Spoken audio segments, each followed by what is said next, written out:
फक्त 3 शब्दांनी महाराष्ट्राचं राजकारण हादरलं. इतना आपको डेअरिंग हुआ है?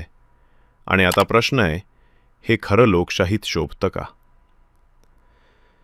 सोलापूर जिल्ह्यातील कुर्दू गावात महिला IPS अधिकारी अंजना कृष्णा अवैध मुरुम उत्खननावर कारवाई करत होत्या. अचानक एका NCP कार्यकर्त्याच्या फोनवरून उपमुख्यमंत्री अजित पवार यांनी त्यांना थेट विचारलं, इतना आपको डेअरिंग हुआ है? अधिकारी अंजना कृष्णा यांनी शांतपणे प्रत्युत्तर दिलं, साहेब, मला थेट कॉल करा. मी नियमानुसारच काम करते.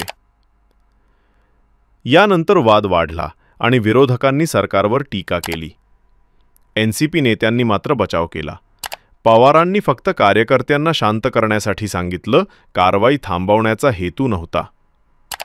ही लढाई वैयक्तिक नाही, ही लढाई आहे कर्तव्यविरुद्ध दबाव. एक महिला IPS अधिकारी ठाम उभी आहे आणि आता प्रश्न फक्त एकच, लोकशाहीत खरी ताकद कोणाची आहे?